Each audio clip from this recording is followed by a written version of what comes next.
बिस्मिल्लाहिर्रहमानिर्रहीम, अस्सलाम वालेकुम, गुड मॉर्निंग, सुबह बखैर। कैसे हैं आप लोग? उम्मीद करती हूँ बिल्कुल ठीक ठाक होंगे और दुआ करते हैं आज का दिन आपका बहुत ही अच्छा गुजरे, हंसते हुए मुस्कुराते हुए खैर आफियत के साथ गुजरे। नाज़रीन, आप देख रहे हैं रोही एट 10 और मैं हूँ आपकी होस्ट आसमा नौरीन। एक नई सुबह में आपको खुशामदीद कहते हैं और इसी के साथ जो है आज हमारे साथ गेस्ट भी मौजूद होंगे, उनसे भी बातचीत होगी। साथ ही आप अपने दिन के बारे में भी बताइए कि आपका दिन जो है वो कैसा जा रहा है, क्योंकि ईद की छुट्टियों के बाद जो है वो काम करना कैसा लग रहा है आप लोगों को। और इसके साथ ही जो आज गेस्ट मौजूद हैं, पहले उनकी तारुफ करवा देती हूँ, फिर उसके बाद जो है हम अपनी बातचीत जो है वो करते रहेंगे। सबसे पहले आज हमारे साथ मौजूद हैं जी सफदर सरसाना साहब, हमारे साथ मौजूद हैं जो कि एडवोकेट हाई कोर्ट से हैं। अस्सलाम वालेकुम, कैसे हैं आप? ठीक ठाक हैं जी, वेलकम करते हैं अपने शो में आपको। और इसके साथ ही हमारे जो दूसरे गेस्ट हैं वो हैं जी हमारे रोही के सीनियर रिपोर्टर हैं वहार इमरान। अस्सलाम वालेकुम, कैसे हैं आप? अल्हम्दुलिल्लाह, आप सुनाए आसमा, ईद कैसी गुजरी?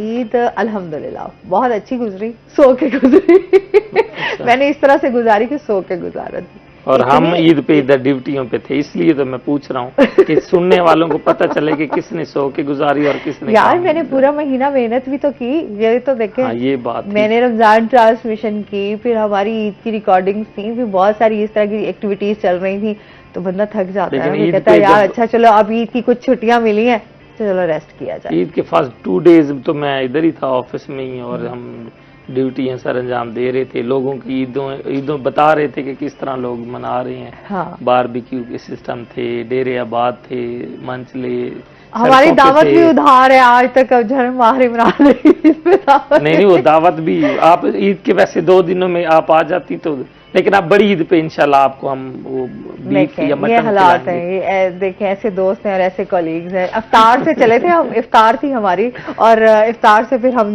बड़ी ईद तक पहुंचे। नहीं करते हैं इंशाल्लाह कोई प्रोग्राम। और अच्छा जी, मार इमरान के साथ इनकी स्टोरीज के हवाले से भी बात करेंगे, क्योंकि ये देख रहे होते हैं हाई कोर्ट्स के मामला देख रहे होते हैं, फिर क्राइम की सूरत हाल पे भी बात करेंगे और साथ साथ जानेंगे कि इस टाइम क्या एक्टिविटीज़ चल रही हैं ज़िलाई इंतज़ामिया के हवाले से भी। और साथ ही हम जो है सफदर साहब से भी जानेंगे, इनकी जर्नी के हवाले से भी बात होगी। आपको पता है कि वकालत का पेशा है जिसे अब बड़ा लोग इस पर फोकस भी कर रहे हैं, नौजवान हमारे बड़े इसमें जो है अब इन्वॉल्व हो रहे हैं, तो इनसे ये भी जानेंगे कि किस तरीके से अब एक्टिविटीज़ चल रही हैं और एक अच्छा वकील जो है वो कैसे बना जा सकता है। तो सबसे पहले सफदर साहब आप अपनी जर्नी के हवाले से बताइएगा। जी, बिस्मिल्लाहिर्रहमानिर्रहीम, शुक्रिया आत्मा। सबसे पहले तो मैं अल्लाह ताला का शुक्रगुजार हूँ, अपने असातिज़ा का शुक्रगुजार हूँ जिन्होंने मुझे ये शोबा चॉइस करने की मुझे नसीहत की। मैं अपने तमाम साथियों से जो नए वकला हजरात हैं उनको खुश आमदीद भी कहता हूँ और उनको ब्राइट फ्यूचर की मैं इंशाल्लाह। हमारा जो शोबा है आसमा, मैं आपके सामने हूँ, मेरा मिडिल क्लास फैमिली से मेरा ताल्लुक़ है। स्टूडेंट पॉलिटिक्स से मैंने अपनी जो शख्सियत है उसको बनाने का आगाज़ किया और आज अल्लाह ताला का करम है, मेरे असातिज़ा की जो है मेहनत है। और ये एक ऐसा शोबा है जिसमें आप बेशक साइकिल पे आते हैं, अगर आप कॉम्पिटेंट वकील हैं, आप मेहनत करते हैं, काम करते हैं, तो आपको तरक्की करने से कोई नहीं रोक सकता। बिल्कुल ऐसे यहाँ आपके सामने कोई दीवार खड़ी नहीं की जा सकती। अच्छा वकील जो होता है, जो स्टडी करने वाला वकील है, मेहनत करने वाला वकील है, उसको कोई बंदा ये नहीं कहता कि इसका बैकग्राउंड क्या है। उसको अपने काम से और अपने जो उसका केस है, फाइल है, उससे उसकी गर्ज होती है। इसलिए ये बहुत अच्छा शोबा है। वकला जो दोस्त मायूस होते हैं कि शायद हमारी तादाद बढ़ गई है, आबादी बढ़ रही है, तो उस हिसाब से हमारे जो मसाइल हैं, जो क्राइम की रेशो है वो भी बढ़ रही है। तो ये बहुत अच्छा। किस तरह के केसेस जो हैं वो? जी, मैं मेरे ऊपर मेरे उस्ताद मोहतरम है ख्वाजा कैसर भट्ट साहब, उनकी शफकत है, उनकी मोहब्बत है। मैंने जो क्रिमिनल ट्रायल है उसका उनसे काम सीखा और मेहनत की है। अल्लाह ताला का मेरे ऊपर बड़ा करम है। मैं कोशिश करता हूं कि मैं अपने साइलिन जो मेरे क्लाइंट्स हैं उनके लिए स्ट्रगल करके उनको इंसाफ दिला सकूं। मैं यहाँ पे पते की बात बताऊं, ख्वाजा कैसर भट्ट साहब का इन्होंने नाम लिया, वो इस वक्त मेंबर पंजाब बार काउंसिल हैं और इनके उस्ताद हैं, वो मेरे भी उस्ताद हैं। यानी 2012 में जब मैं तो दोनों शागिर्द बैठे हैं। मैंने लॉ भी किया था ना, तो लॉ के बाद मैं फिर कुछ अर्सा प्रैक्टिस में मैं आया, तो वो उन्हीं का मैंने चैम्बर ज्वाइन किया था, ख्वाजा कैसर भट्ट। अच्छा। वाकई इंतहाई जो इस शोबे में बेसिक चीज़ आसमा यही है कि आपको जिस वक्त आप इस शोबे में दाखिल होते हैं, आपको गाइड करने वाले अच्छे हों। आप अच्छे उस्ताद के पास अगर अपनी प्रैक्टिस का आगाज़ करते हैं तो आपको हम वाक़ई मिलते जाते हैं, क्योंकि जो सीनियर्स होते हैं वो आगे की तरफ जा रहे होते हैं, जो अच्छे असातिज़ा होते हैं वो आगे की तरफ जा रहे होते हैं और आपको पीछे स्पेस दे के जा रहे होते हैं, तो आप उनकी स्पेस ले लेते हैं। तो हमारे साथ भी बिल्कुल इसी तरह हुआ है। अल्लाह का बड़ा करम है और मुझे उम्मीद है कि मेरे जो नए आने वाले दोस्त हैं वो सोसाइटी के लिए अगर बेनिफिशरी साबित होना चाहते हैं तो वो अपने प्रोफेशन पे तवज्जो दें, इधर उधर की जो चीज़ें हैं। इनसे तो बातें होती रहेंगी, चलते हैं अपने सेगमेंट की तरफ। टुडेज वेदर, बिलाल यूनुस हमारे साथ मौजूद हैं। बिलाल से जानते हैं आज दिन भर मौसम कैसा रहेगा, क्या सूरत हाल है? जी बिल्कुल आसमा, मुल्तान शहर और गिरदोनवा के मौसम के हवाले से बात करें तो आज शहर और गिरदोनवा का मतला जो है वो जुज़वी तौर पर अबर आलूद रहेगा। मुल्तान शहर में जो है वो अलहल सुबह से जो पिछले 2-3 दिनों से ठंडी हवाएं चलने का सिलसिला जारी है, वो आज भी जो है वो ठंडी हवाएं चल रही हैं शहर के अंदर। लेकिन जो गुज़श्ता दिनों होने वाली बारिशें थी, जिससे पिछले 2-3 दिनों की अगर हम बात करते हैं तो मौसम काफ़ी मुल्तान शहर का सुहाना और खुशगवार हो गया था। लेकिन आज सुबह से ठंडी हवाएं तो चल रही हैं, लेकिन सूरज जो है वो अपनी आबोताब के साथ निकला हुआ है। मुल्तानियों के चेहरे जो थे मौसम खुशगवार होने से जो है वो खिलखिला उठे थे, लेकिन आज दोबारा से जो है जैसे ही सूरज निकला है अपने आबोताब के साथ और मुल्तानियों के चेहरे दोबारा से जो है वो मुरझा चुके हैं। और इसी तरह अगर हम बारिश की बात करते हैं तो महकमा मौसमियात के मुताबिक जो है वो आइंदा 24 घंटों के दौरान जो है वो बारिश का कोई इम्कान जाहिर नहीं किया गया और दर्जा हरारत भी जो है वो बढ़ने का इम्कान जाहिर किया जा रहा है। जैसे कि आज दर्जा हरारत की बात करते हैं तो ज़्यादा से ज़्यादा दर्जा हरारत जो है वो महकमा मौसमियात के मुताबिक 32 डिग्री सेंटीग्रेड तक जाने का इम्कान जाहिर किया जा रहा है। और इसके साथ साथ कम से कम दर्जा हरारत की बात करते हैं तो कम से कम दर्जा हरारत जो है वो 18 डिग्री सेंटीग्रेड जो है वो रिकॉर्ड किया गया। हवा में नमी के तनासुब की बात करें तो हवा में नमी का तनासुब जो है वो 82% रिकॉर्ड किया गया। और इसके साथ साथ एयर क्वालिटी इंडेक्स में जो है वो मुल्तान शहर जो है वो फ़ज़ाई तरीन आलूदा शहरों में जो है वो पहले नंबर पर स्टैंड करता दिखाई दे रहा है। एयर क्वालिटी इंडेक्स जो है वो मुल्तान शहर का आज 157 पॉइंट्स पर रिकॉर्ड किया गया है। और इसी तरह महकमा मौसमियात के मुताबिक जो है वो सूरज तलू और गुरूब की बात करें तो सूरज जो है वो कल शाम जो है वो तकरीबन कल सुबह 5:44 पर तलू होगा और आज शाम को जो है वो 6:43 पर जो है वो गुरूब होता दिखाई देगा। और इसके साथ साथ महकमा मौसमियात ने यह भी पेशगोई दी है कि कल और परसों जो है वो तकरीबन मुल्तान शहर और गिरदोनवा में काले बादलों का जो है वो राज रहेगा। और इसके साथ ही 19, 20, 21 और 22 तकरीबन 4 दिन जो है वो तेज़ बारिशें होंगी, जिससे मौसम जो है वो दोबारा से सुहाना और खुशगवार हो जाएगा और दर्जा हरारत में भी जो है वो कमी वाक़या होगी। जी बहुत शुक्रिया आपका। और इसके साथ ही जिस तरह से बात करें, अच्छा मौसम काफ़ी अच्छा हुआ है और मुल्तान का, और फिर इसके साथ जो है ना वो कहते हैं बस बारिश जो है वो नेमत होनी चाहिए, आपके लिए जहमत नहीं बननी चाहिए। अच्छा इस टाइम गंदम भी तैयार है माशाल्लाह से,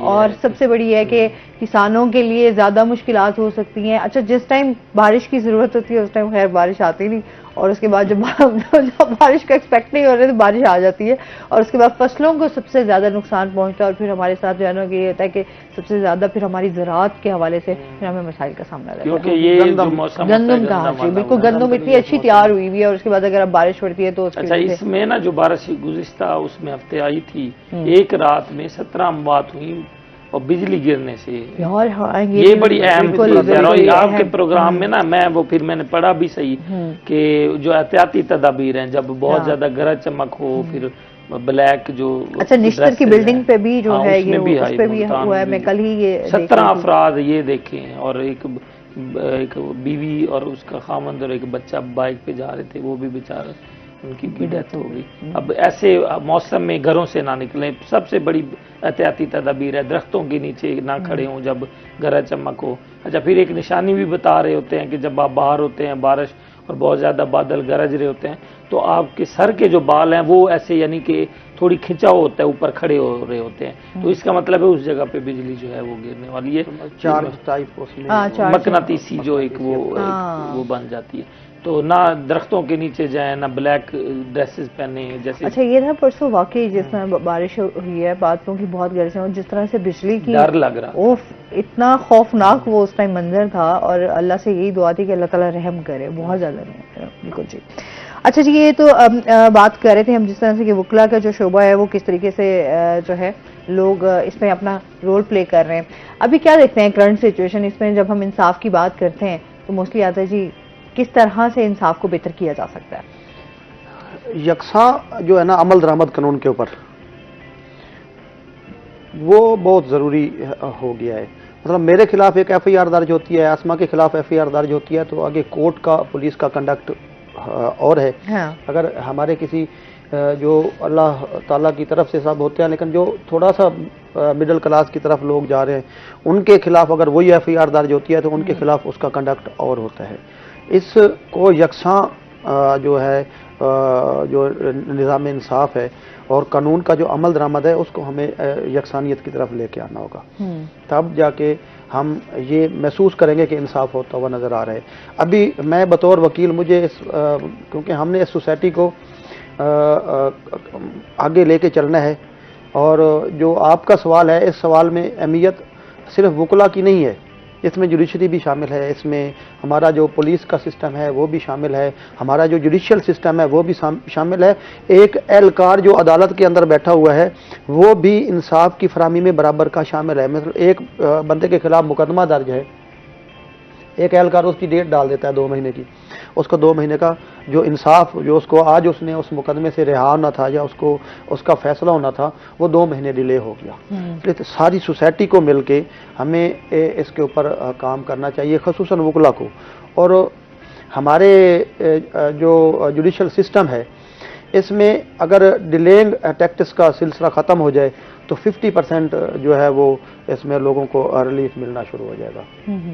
इसके अलावा मैं अपने वकील दोस्तों से, क्योंकि हमारा रोज़गार सिर्फ प्रोफेशन के साथ मुंसलिक है, हम दीगर कहीं से हमारी अर्निंग जो वो उसका ज़रिया नहीं है, मैं अपने दोस्तों से ये भी रिक्वेस्ट करूँगा कि अल्लाह ताला के ऊपर हमें तवक्को करनी चाहिए। हमें अपनी फीसेस के लिए, अपनी अर्निंग के लिए लोगों को मसाइल में उलझाना नहीं चाहिए। अच्छा, इसमें मज़ीद भी बात करेंगे नाज़रीन, अभी हमने चला ब्रेक पे, हमारे साथ रहिएगा।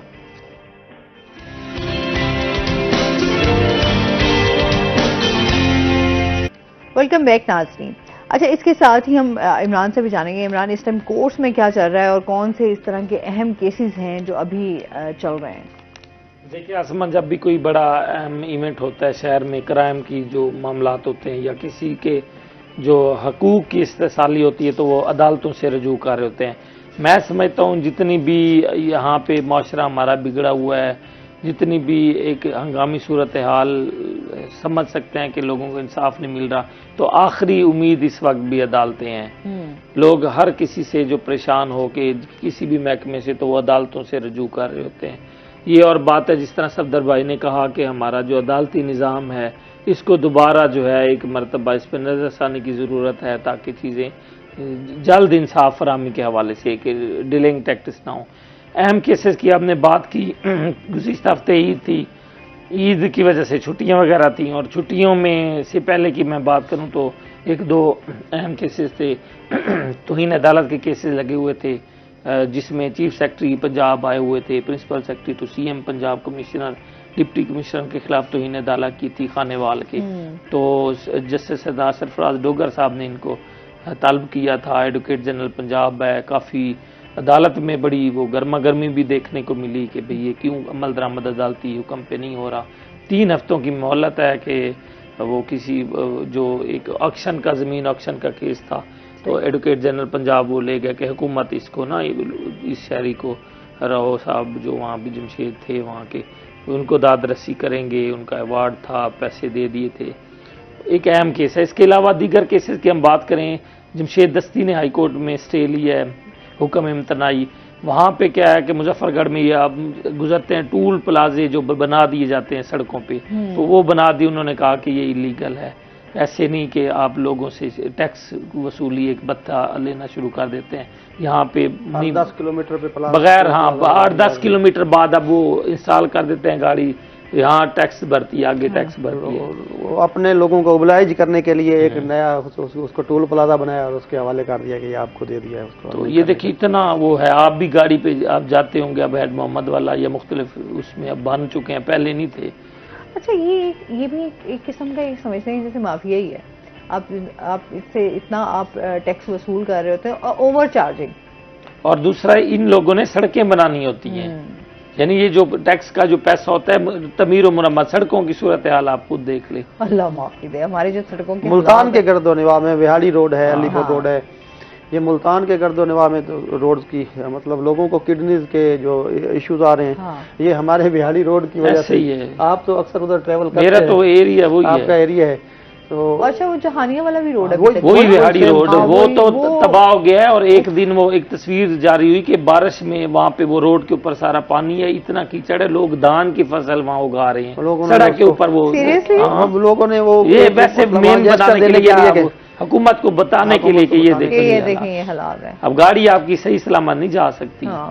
वैसे रोड पे जाना भी नहीं चाहते मैं वैसे टोल प्लाजे वसूल करते हैं वो मतलब, लेकिन जाहिर सी बात है जिस रोड पे आप जाएं, अभी हमारे शहर में ही देख लें कितने हमारे रोड जो हैं, मेन रोड जो हैं वो हमारे दो मरतबा मैंने हमारे सेक्रेटरी साहब थे हसीब कादिर साहब, मैंने 2 मरतबा उनके जरिए एक पटिशन फाइल की बिहाड़ी रोड की उसकी मरम्मत के लिए, उसकी डेवलपमेंट के लिए, और उसने कोर्ट ने 2 मरतबा उनको बुलाया, लेकिन वो उनका एक ही जवाब होता है कि हमारे पास पैसे नहीं है। ये जो टोल प्लाजों से रिकवरी कर रहे हैं, अगर इसको ईमानदारी से लगाया जाए तो लोगों को ये जो रोड की सहूलियात हैं वो उसके मखसूस रिकवरी है उसी के ऊपर लगाया जाए, वो मिल सकती हैं।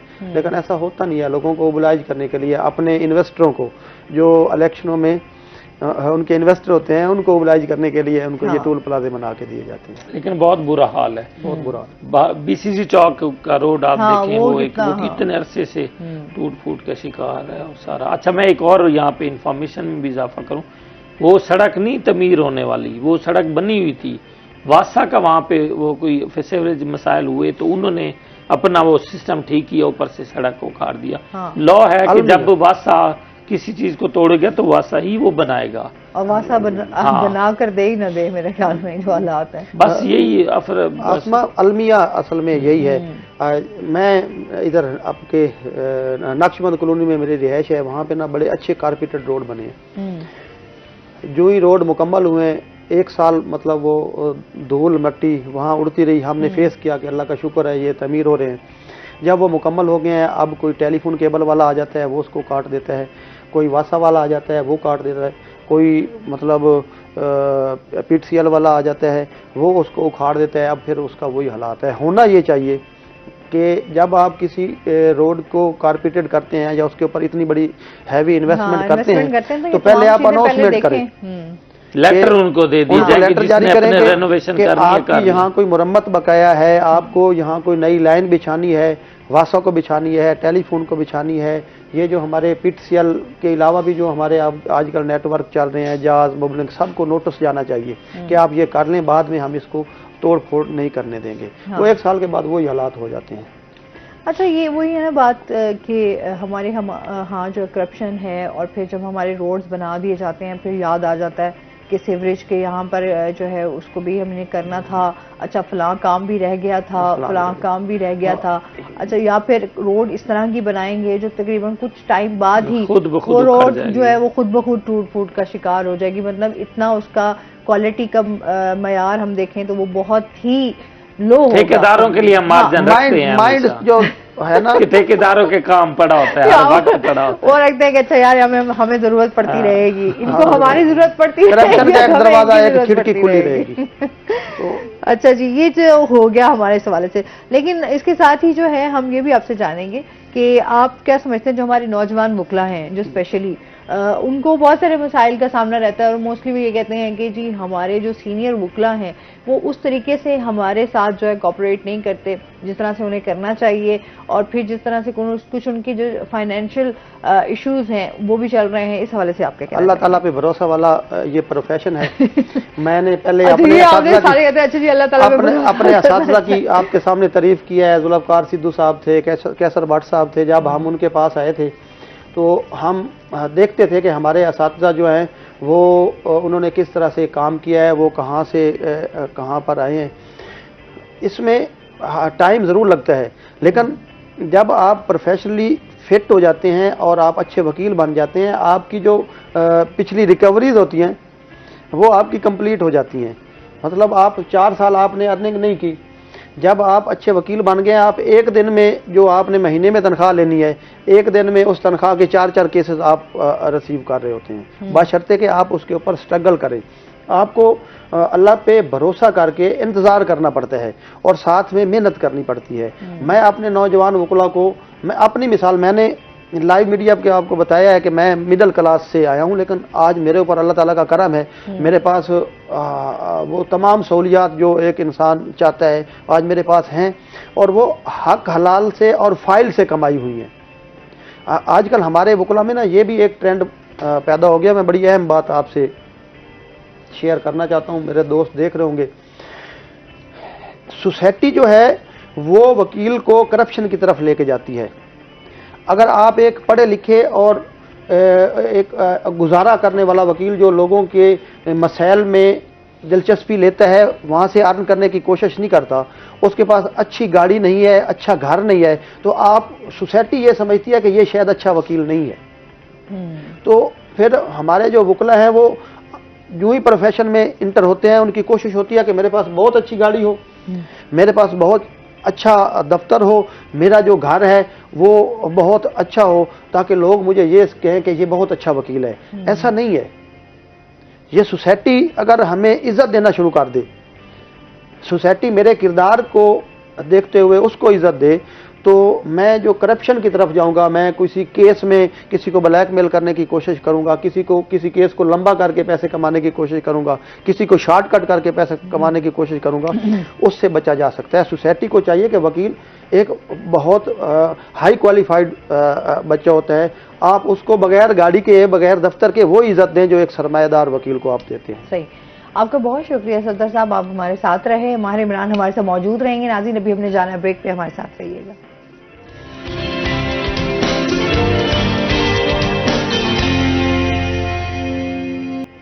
वेलकम बैक नाजरीन, और ब्रेक के बाद हमारे साथ गेस्ट मौजूद है, उनका तारुफ करवा देती हूँ। हमारे साथ मौजूद है जी अहमद जावेद साहब, हमारे साथ मौजूद हैं जो कि डिस्ट्रिक्ट फूड कंट्रोलर हैं। अस्सलाम वालेकुम। कैसे हैं आप? ठीक ठाक हैं जी? आप ठीक हैं? अल्हम्दुलिल्लाह बिल्कुल ठीक ठाक। वेलकम करते हैं आपको। और इसके साथ ही हम आज इनसे बात करेंगे इस टाइम गंदम के हवाले से, जिस तरीके से हम बात कर रहे थे, उसका क्या रेट मुकर्रर किया जा रहा है, गवर्नमेंट की क्या पॉलिसी है, इनके हवाले से बात करेंगे। सबसे पहले तो इस हवाले से बताइएगा ना कि इस टाइम गंदम का जो रेट मुकर्रर किया जा रहा है वो क्या है? गंदम का रेट तो गवर्नमेंट ने जो डिसाइड किया वो 3900 रुपीज़ है। ठीक है। और मार्केट में भी गंदम का रेट इस वक्त कोई 3500 3400 रुपीज़ है। और बाकी जो हम लोगों ने अपनी एप्लीकेशंस का आगाज़ किया हुआ है लेने का, तो वो रिसीविंग हो रही है फ्रॉम 13 अप्रैल से। तो आज 3 दिन हो गए हैं, को 13,211 एप्लीकेशंस कल तक शाम को मौसूल हो चुकी हैं हमारे पास, और आज भी एप्लीकेशन का सिलसिला चल रहा है। सही। तो इस दफ़ा एप्लीकेशन लेने का मैं आपको थोड़ा सा बता दूं इसके बारे में, बड़ा ही आसान सा मैकेनिज्म है। आप एक बारदन एप्लीकेशन अपने मोबाइल में डाउनलोड करें घर बैठे, ठीक है, वहाँ पे अपनी जो भी पर्टिकुलर्स हैं उसके अंदर ऐड करें और सबमिट कर दें सिंपली। और उसके बाद सिस्टम आपको एक मैसेज भेजेगा कि आपकी एप्लीकेशन एक्सेप्ट हो गई। ठीक है। फिर ये एप्लीकेशंस जो भी पर्सन कर रहा होगा, ये पहला इसको वेरीफाई करेगा कि आया कि जो एप्लीकेशन भेजी गई है उसमें जो लैंड का रिकॉर्ड का इंदराज किया गया है, हाँ, वो बिल्कुल ठीक है। जब वो वेरीफाई हो जाएगा फिर आपको सिस्टम अगेन मैसेज करेगा कि आपकी एप्लीकेशन वेरीफाई हो गई। ठीक है। फिर सिस्टम तरतीब बनाएगा कि इस बंदी की एप्लीकेशन फर्स्ट नंबर पे आई थी, इसकी आई है लास्ट पे, तो फर्स्ट वालों को सिस्टम देगा कि आप इस डेट को आ जाए, बारदाना लें। ठीक है। ठीक है। फिर जब वो बारदाना ले लेंगे तो फिर वो सिस्टम ही उसमें प्रायोरिटी सेट करेगा कि आप इस डेट को आ जाएं वीट गम सेंटर पे वीट अपनी देने। ठीक है। तो इसमें ये हो जाएगा कि एक तरतीब बन जाएगी। किसी भी फार्मर को जो पहले लाइन लग जाती थी, रश होता था, हाँ। एक ट्रैफिक का और एक लॉ एंड ऑर्डर का इशू बनता था, वो नहीं बनेगा। सही। तो एक सिस्टमाइज्ड वीट प्रोक्योरमेंट हो रही है, कंट्रोल्ड वीट प्रोक्योरमेंट है। ठीक हो गया। तो अभी आप समझते हैं कि जो बहुत सारे ऐसे हमारे किसान भाई हैं जो पढ़े लिखे नहीं हैं, जिनको इस हवाले से कोई इतनी खास, वो किस तरीके, उनके लिए भी क्या तरीकेकार है? उनके लिए हमने ना पैरेलली पुराना सिस्टम भी रखा हुआ है। ठीक है। कि जो किसान ऐप नहीं चला सकते या उनके पास ऐसी फैसिलिटी नहीं है या नेट का कोई इशू है, तो हम 17 नंबर ऑफ सेंटर्स लगाए हुए हैं हमने पूरे डिस्ट्रिक्ट में। अच्छा। तो हर 20 किलोमीटर 10 किलोमीटर पे एक सेंटर मौजूद है। ठीक है। ठीक है, वो किसान वहाँ जाए, वहाँ पे हमने 3-3 2-2 डाटा एंट्री ऑपरेटर्स बिठाए हुए हैं, उनके हाथ में लैपटॉप्स हैं, टैब्स हैं। ठीक है। वो कोई किसान जस्ट अपना CNIC लेकर जाए और उसको ये पता हो कि मेरी इतनी लैंड है, तो वो वहाँ से एप्लीकेशन इजीली सबमिट करवा सकते हैं। ठीक हो गया। अच्छा, इसके साथ ही हम ये भी जाएंगे कि इस टाइम गवर्नमेंट के हवाले से क्या क्या चीज़ें, क्या क्या एक्टिविटीज़ चल रही हैं? गवर्नमेंट इस पे पूरी मॉनिटरिंग कर रही है। अपने जो सिस्टम गवर्नमेंट ने एस्टेब्लिश किया, डेवलप किया, पैरेलली गवर्नमेंट इस टाइम ये कर रही है कि जो हमारे स्टेक होल्डर्स हैं, जो फूड के अलावा या गवर्नमेंट के अलावा जो वीट प्रोक्योर करते थे, गवर्नमेंट उनको भी प्रॉम्प्ट कर रही है कि वो अपना उसकी वो भी मार्केट में रहें और परचेज करें। तो गवर्नमेंट ने तमाम फ्लावर मिल्स को, कॉटन इंडस्ट्री है, सीड कंपनीज हैं, जितनी भी इंडस्ट्रियलिस्ट हैं जो वीट को किसी न किसी साइड पे प्रोक्योर करते थे और उसको स्टोर करते थे, तो गवर्नमेंट उनके भी साथ है और उनके साथ मीटिंग्स कंडक्ट कर रहे हैं ताकि जो चंक गवर्नमेंट परचेज करेगी, इसके अलावा जो रिमेनिंग वीट हो वो प्राइवेट सेक्टर भी परचेज करे। ठीक हो गया। अच्छा, हमारे मेरा आपसे जानेंगे, इस टाइम हम किसानों के हवाले से बात करें माजरत, तो उनकी क्या मुश्किलात हैं, क्या देखते हैं? आसमा किसान वैसे ये 39 जो 3900 रुपए जो रेट मुकर्रर किया है, इस पे खुश नहीं है। वो कहते हैं कि हमारी जो कास्ट है वो ज्यादा है ये गंदम पैदा करने पे, तो हुकूमत को ज्यादा जो वो करना चाहिए था रेट मुकर्रर। लेकिन इस मरतबा आप देखेंगे जिस तरह बता रही हैं डिस्ट्रिक्ट फूड कंट्रोलर जवेद भाई के, इन्होंने जो है वो 3400-3500 तक भी फरोख्त हो रही है, तो मतलब किसानों को बहुत ज्यादा नुकसान है। अच्छा, पहले क्या होता था कि हमारी गंदम बाहर हम जब एक्सपोर्ट कर रहे होते तो यहाँ शॉर्ट होता था। इस मरतबा मेरी इतलात के मुताबिक तो गंदम के ज़खायर हमारे पास पड़े हैं, वो तो मजीद ये बेहतर पहले भी तो ज़ख़ीराअंदोज़ी कर ली जाती थी हमारे यहाँ, थोड़ा सा ये है अलमिया नहीं, गवर्नमेंट ने तो रखना होता है किसी भी नामसाइद हालात से निपटने के हवाले से। हमारे पास जरूरी है कि बारिशें ज्यादा हो जाती हैं, कोई इस तरह के इशूज हो जाते हैं, तो हम एक जिले से फिर दूसरे जिले या सूबों में भी हुकूमत जिस तरह ये चला रही होती है कहत साली ना हो, वो भी जरूरी होता है। लेकिन यहाँ रुल किसान गए हैं, आपने किसानों की बात की है। हाँ जी, बिल्कुल बिजली के बिल इतने ज्यादा हो गए हैं, ट्यूबवेल्स के वो नहीं वो अफोर्ड कर सकते, खादों के रेट इतने ज्यादा हैं, और वो तो ये रेट जो है या तो सब्सिडी होनी चाहिए थी किसानों को ताकि वो अपनी फसल नेक्स्ट टाइम के लिए जो है वो अब ये नुकसान तो नहीं करेंगे ना। तो मैं समझता हूँ कि इस पूरी जो अब सिचुएशन चल रही है, किसान परेशान हाल है, उनका बड़ा मसाइल उनके ज़्यादा बढ़ चुके हुए हैं। तो गंदम का ये एक होता है कि गंदम ज़्यादा होती है, हमारा जो यहाँ पे जनूबी पंजाब में गंदम बहुत ज़्यादा काश्त होती है। अच्छा, आपके पास भी किसान अपनी शिकायत लेकर आते हैं कुछ इस तरीके से, उनके क्या मसाइल आप देखते हैं? जितना एक्सपोजर हमारा किसानों के साथ होता है शायद किसी का होता हो, वो विजिट्स में भी लोग मिलते रहते हैं, डेली हमारा कोई ना कोई विजिट जरूर होता है। तो किसानों की ये डेफिनेटली शिकायत रहती है कि उनकी कुछ बिजली के बिल्स बहुत ज्यादा हैं और इनपुट के खर्चे बहुत ज्यादा बढ़ गए हैं और आउटपुट उतना नहीं आ रहा उनको।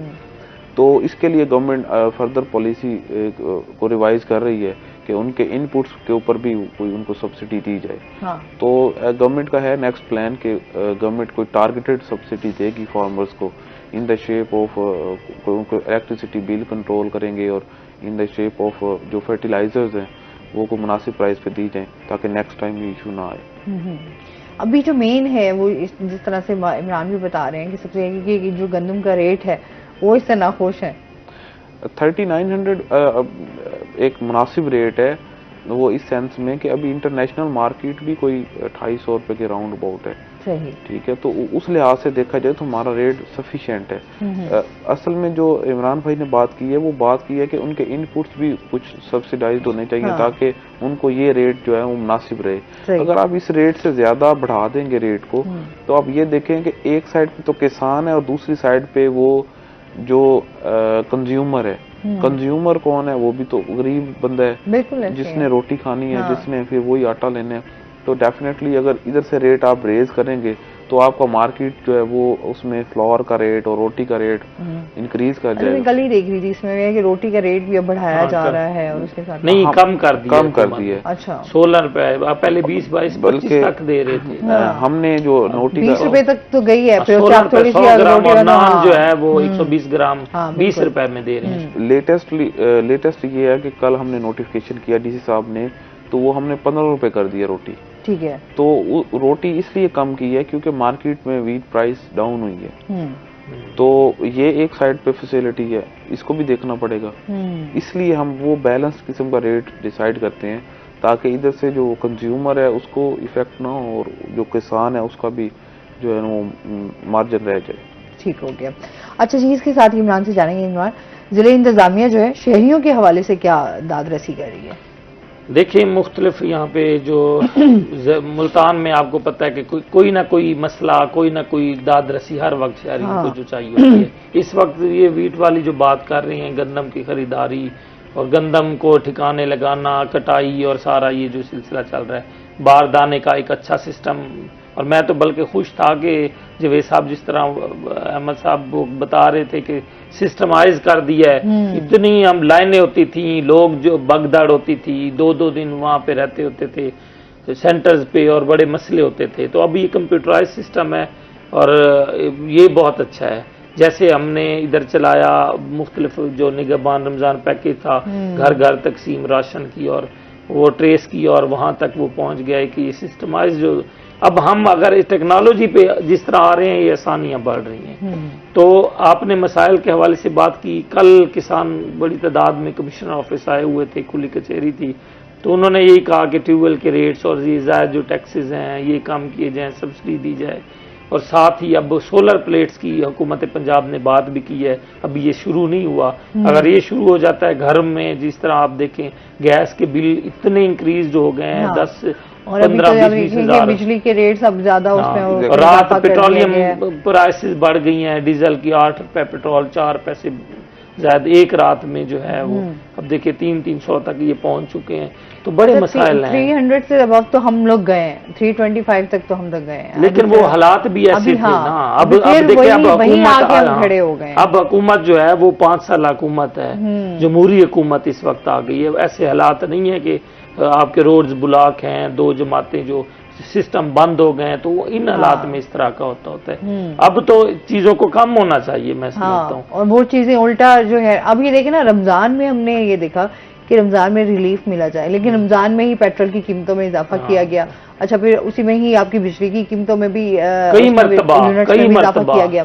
कई मरतबा। तो मतलब वो लोगों के लिए अब जो है सर्वाइव करना बड़ा मुश्किल हो गया। वो फिर जिला इंतजामिया डेंगू के बहुत बड़ा यहाँ चैलेंज बन चुका हुआ है। डेंगू के मरीजों की तादाद बढ़ रही है, उसमें क्या बारिशें आई हैं, लोग जो गर्मियों में आपको पता है लार्वा पैदा होता है, डेंगू की सूरत हाल बढ़ जाती है। और मुल्तान जनूबी पंजाब तो इस हवाले से बड़ा पहले भी हमने देखा कि कितना टाइम जो है डेंगू की पोलियो का केस भी आ गया 10 साल बाद, आसमा पोलियो का केस दोबारा आया। वरना हम खुश थे कि चलो हमने पोलियो फ्री कर दिया और ये, लेकिन जब दोबारा ये सस्पेक्शन हुई, मुल्तान भी उसमें शामिल है, 6 पंजाब के जो शहर हैं उनमें एक मुल्तान भी है।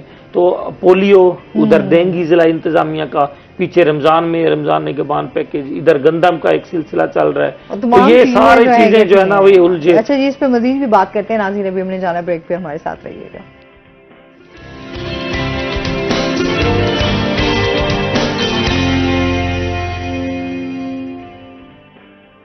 वेलकम बैक नाज़रीन। अच्छा, इसके साथ साथ आपसे ये भी जानेंगे अहमद, इस टाइम जैसे हम गंदम के रेट की बात करें तो वहाँ उसकी फ्राहमी के हवाले से भी बात करेंगे कि हुकूमत उसके लिए क्या इकदाम कर रही है। गवर्नमेंट इनिशियली जो सबसे पहले तो वो सपोर्ट कर रही है फ्लावर मिल्स को ना। ठीक है। फ्लावर मिल्स ने अगर पीछे उनकी गंदम की प्रोक्योरमेंट अगर 50% थी, तो इस दफा हम उनको 100% फैसिलिटेट कर रहे हैं कि वो प्रोक्योरमेंट करें। ठीक है। तो इनिशियली 2 से 3 महीनों के तक तो उनके पास अपनी गंदम मौजूद रहेगी। उसके बाद हमारे पास कुछ ना स्टॉक्स पड़े हुए हैं रिजर्व, जो लास्ट ईयर के पड़े हुए हैं, वो भी कोई कम से कम कोई 2.45 मिलियन मेट्रिक टन के करीब है। तो वो और कुछ ये अभी प्रोक्योरमेंट हो जाएगी, तो गवर्नमेंट विद इन 2 और 3 मंथ्स कोई नई पॉलिसी देगी उसकी रिलीज की, ताकि जो भी रेट है रोटी का भी गवर्नमेंट ने डिसाइड किया कि 15 रुपए रोटी मार्केट में बिकनी जाए, तो गवर्नमेंट पूरा साल इसको मेंटेन रखेगी। ठीक है। गवर्नमेंट का प्लान ये है कि जो वीट की रोटी की और आटे की प्राइसेस है वो स्टेबलाइज्ड रहे थ्रू आउट द ईयर। ठीक हो गया। तो अच्छा, आटे की क्वालिटी के हवाले से भी बात करेंगे कि उसको जो है उस पर बहुत ज्यादा हमने देखा कि जो रमजान पैकेज भी चला उसमें भी यही बात ज्यादा आ रहा था, शिकायत आ रही थी कि गंदम जो आटा है वो क्वालिटी उसकी बड़ी लो थी। अच्छा, अभी भी उसकी क्वालिटी को बेहतर करने के लिए क्या इकदाम किए जा रहे हैं या किस तरीके से? आटा बेसिकली अब ना उसको ना थोड़ा इस तरह मॉडर्नाइज कर दिया गया है। अब आटा वो नहीं रहा जो कभी चक्की से आटा ग्राइंड करवा लेते थे वीट को और खा लेते थे। अब आटे की 4 से 5 क्वालिटी बन चुकी है। हाँ, सही बात है, ऐसी है। कुछ लोग ना अब आटा खाने लग गए हैं बिल्कुल मैदे टाइप ना, उसमें बिल्कुल वाइट आटा बिल्कुल। हाँ, बिल्कुल। और वो दूसरा नहीं खाते। कुछ लोग कहते हैं कि हमें होल व्हीट आटा चाहिए, उसमें सारी चीजें मिक्स हो, उसका कलर डिफरेंट होता है। कुछ लोग ना इसको कहते हैं कि नहीं वो मीडियम टाइप आटा हो। कुछ हम कहते हैं मल्टीग्रेन आटा हो। मतलब अब एक एडवांस फॉर्म आ चुकी है। मतलब हर किसी की अपनी चॉइस है। हाँ। अब ना ये कुछ ना इसके बारे में र्यूमर्स आती है कि खुश्क रोटियां आटे में मिक्स कर दी हैं, सबसे बड़ी ये शिकायत आती है। मैं कहता हूँ कोई ऐसी चक्की दुनिया पे कायम नहीं है, कोई ऐसी फ्लोर मिल नहीं है जो रोटी को ग्राइंड करके आटा बना सके। ऐसा सिस्टम है ही नहीं। आटे की जो जालियां होती हैं, चक्की की जालियां हो या फ्लोर मिल्स की कोई जो जालियां होती हैं जो उसमें सीविंग होती हैं, वो बिल्कुल ही बारीक होती हैं। उसमें से कोई भी हार्ड चीज पास हो ही नहीं सकती। सही। कोई भी इस तरह, तो फिर जो भी बीच में मेटल्स हैं और जो भी इधर उधर की जो चीजें हैं वो पास ऑन होती रहे, ऐसा नहीं होता। तो आटे की क्वालिटी को थोड़ा समझने की जरूरत है। ये हाँ, कुछ जगह पे आटे का इशू होता है, उसके लिए गवर्नमेंट ने थोड़ी सी पॉलिसी को इस दफा रिवाइज की है। ठीक है। अब इसमें ना पहले फ्लोर मिल्स पे हम लोग जाते थे और मेरा इंस्पेक्टर कोई जा रहा है और वो फ्लोर मिल से सैंपल लेके आ रहा है, ये मैं खुद जाके लेके आ रहा हूँ, ये हम ओपन मार्केट से सैंपल लेके आ रहे हैं। तो ये होता था कि किसी न किसी जगह पे कोई बेनिफिट दिया जा रहा होता था, तो मतलब हो जाता था इस तरह। तो इस दफा ना सेक्रेटरी फूड है हमारे, तो उन्होंने ना मौजम सिपरा साहब, उन्होंने एक पॉलिसी लॉन्च की है। उन्होंने कहा है कि जो भी फूड इंस्पेक्टर हो या कोई असिस्टेंट फूड कंट्रोलर हो या डीएफसी खुद जाए, तो वो सैंपल लेते वक्त कैमरा लगा के जाएगा। ठीक है। सैंपलिंग कैमरा लगा के होगी और सैंपल जब भेजा जाएगा लैब को तो वो कोड डिकोड करके भेजा जाएगा। ठीक है। सैंपल पे कोड लगा होगा, लैब को नहीं पता होगा किस फ्लोर मिल का डीएफसी सैंपल भेज रहा है। सही। ठीक है। अब लैब उसमें उसका रिजल्ट विद इन 24 आवर देने की पाबंद होगी। ठीक है। तो और एक पॉलिसी बना दी है कि कोई भी फ्लोर मिल है, कोई भी चक्की है, उसका सैंपल ट्वाइस अ मंथ जरूर ले। फोरनाइटली सैंपल जरूर होगा। ठीक है। तो ये ऐसे मेजर्स हैं जिनसे ये क्वालिटी वाला मसला रिजॉल्व हो जाएगा इंशाल्लाह। ठीक है। अच्छा जी, इसके साथ ही हम ये भी जानेंगे माहिर इमरान, इस टाइम जो हम देख रहे हैं, सबसे पहले जो जराइम के हवाले से क्राइम भी बढ़ता जा रहा है ना दिन ब दिन, उस हवाले से क्या सूरत हाल जा रही है? देखिए असमा, शहर में क्राइम की सूरत हाल वाकई बहुत है। अभी रिसेंटली मुलाकात मेरी हुई एडिशनल आईजी पंजाब जो कामरान खान तैनात हुए हैं, जनूबी पंजाब के एडिशनल आईजी, तो उनका ये विजन था, वो पहले लाहौर में भी सेफ सिटी के हवाले से काम कर चुके हैं। यहाँ पे भी इन्होंने कहा कि भाई अब वर्किंग इस पे भी वो करेंगे, बाकी मसाइल भी उनके पास दरपेश हैं। लेकिन सबसे बड़ी बात यह है कि सेफ सिटी प्रोजेक्ट यहाँ पे लग जाता है ना, तो आप 90% मैं समझता हूँ कि आप ये क्राइम पर कंट्रोल पा लेंगे। कंट्रोल इस तरह पा, क्राइम हो भी जाएगा तो मुलजमान गिरफ्त में आ जाएंगे। अभी हमारे पास सिर्फ ये प्राइवेट जो लोगों ने अपने लगाए हुए हैं कैमरे, वो या आपके जो ये मेट्रो का पूरा रूट है उस पे लगे कैमरों के जरिए ये ट्रेसिंग वगैरह हो रही है। जियो फेंसिंग भी है। साइंस जिस तरह बहुत ज़्यादा तरक्की कर रही है, तो मुलजमान को पकड़ने के नित नए जो तरीक़ेकार हैं वो आ रहे हैं। मोबाइल लोकेशन और बाकी भी चीज़ें बहुत ज़्यादा अहम है। क्राइम जैसे आबादी बढ़ रही है उसी तरह बढ़ रहा है, और हमने ये देखा कि जैसे सैलाब आया था और मुल्तान शहर बड़ा है, अब कोई पता नहीं है, बहुत ज़्यादा सोसाइटीज़ बन गई हैं और कहाँ से लोग आए हैं, हमारे पास डाटा नहीं है। पुलिस के पास, इंतज़ामिया के पास डाटा होना चाहिए कि कौन कहाँ पे बैठा है। उसमें किराएदारी एक्ट का एक वो किया गया था, नेशनल एक्शन प्लान में भी वो शामिल था कि जो किराएदार बैठेगा वो किराएदारी एक्ट के तहत मुआहदा होगा, इस्लाम जो है वो जमा करवाएगा थाने, और वो उसमें सॉफ्टवेयर में आ जाएगा। FIR भी होती थी, लेकिन उसके ना होने की वजह से क्राइम मैं समझता हूँ बढ़ गया। माहिर इमरान, बहुत शुक्रिया आपका, आप हमारे साथ रहे। अहमद, आपका भी बहुत शुक्रिया। नाज़रीन, अभी हमने जाना है ब्रेक पे, जब हम ब्रेक से वापस आएंगे तो हमारे साथ कुछ और गेस्ट मौजूद होंगे, हमारे साथ रहिएगा।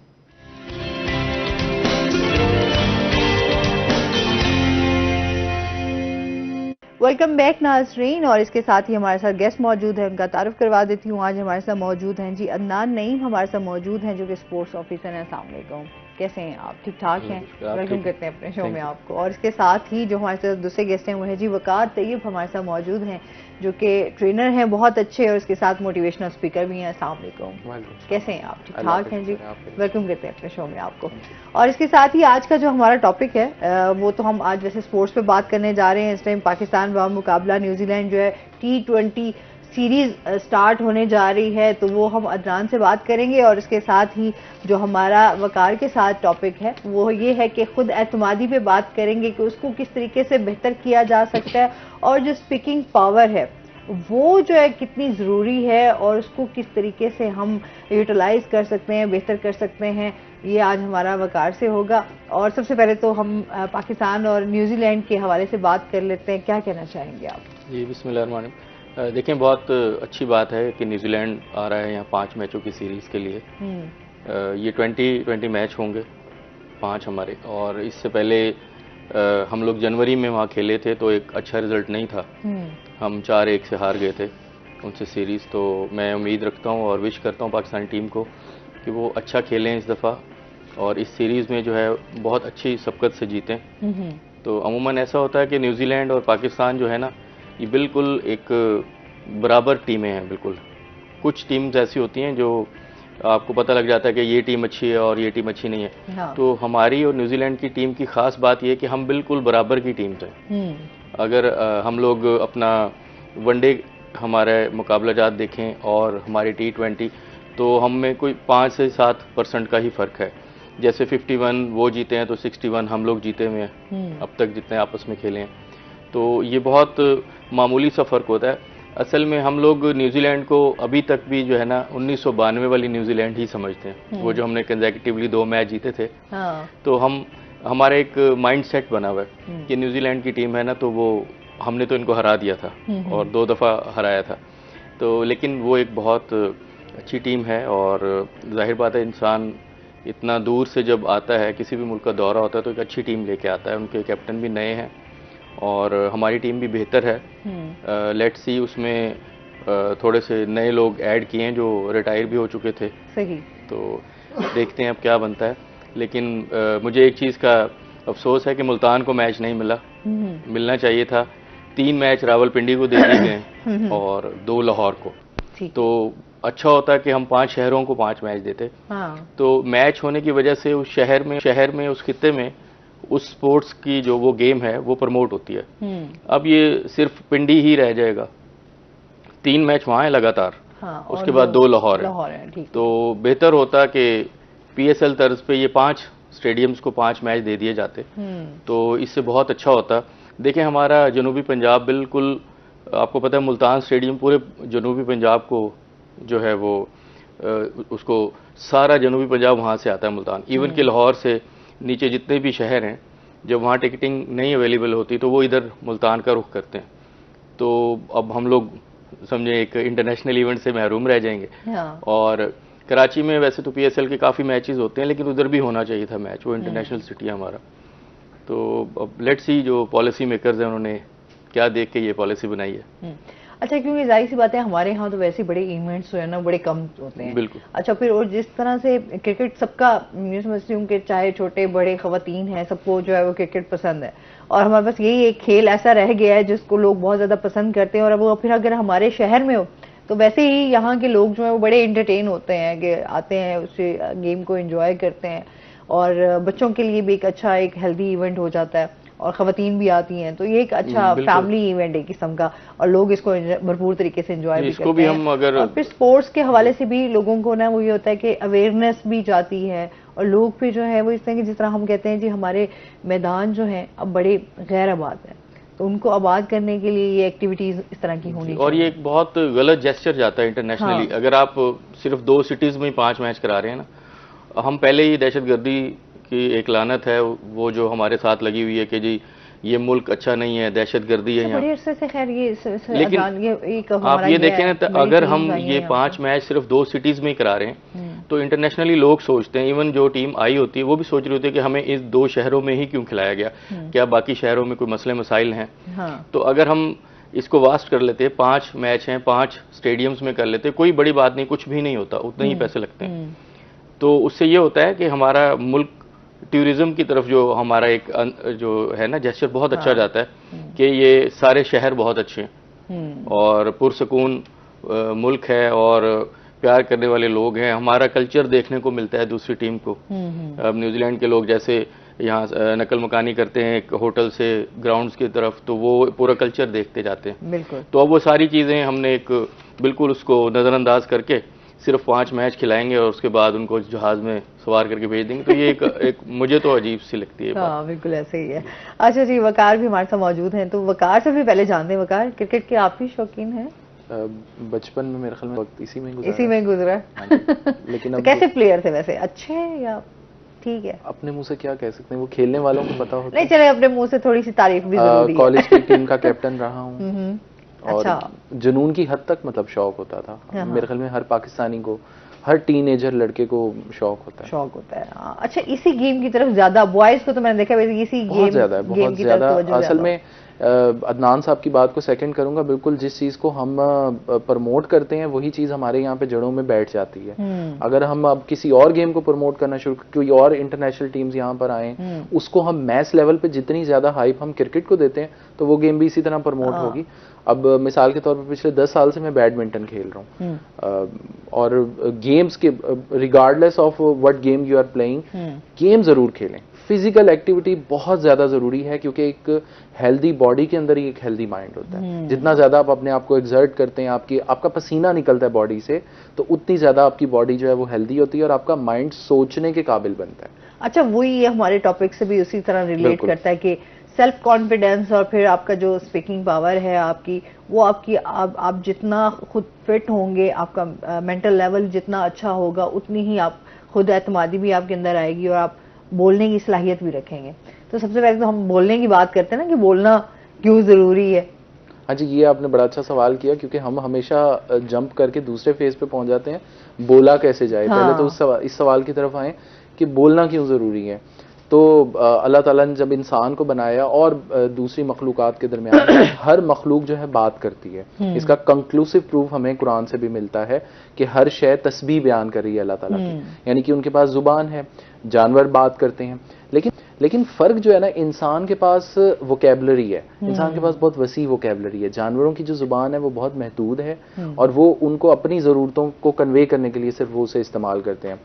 तो इंसान के पास जज्बात हैं, इंसान के पास ख्यालात हैं, एहसासात हैं, इंसान के पास तखय्युल है, तखय्युल की ताकत है। यानी मैं अभी यहाँ पर मौजूद हूँ लेकिन मैं जंप करके अभी अर्श पे अगर पहुंच जाऊं, मतलब अपने आप को आसमानों की सैर करता हुआ देखूं, तो ये तखय्युल की ताकत है और फिर मैं उसको बयान करना चाहूंगा, मैं बड़े एक्साइटमेंट के साथ बयान करना चाहूंगा। ये सब चीजें मुझे अल्फाजों की मोहताज बना देती हैं। और इलामा इकबाल बड़ा ही खूबसूरत शेर कहते हैं मोहम्मद भी तेरा, जिब्रील भी, कुरान भी तेरा, मगर ये हरफ शीरीं तर्जुमा तेरा है या मेरा। तूने मुझे अता की है, जुबान अता की है। और यही हजरत आदम अलैहिस्सलाम ने भी यही किया था जब फरिश्तों का जिन्नात को और आदम को सबको इकट्ठा किया गया था और कहा था कि नाम सुनाओ, तो वो नहीं सुना सके थे।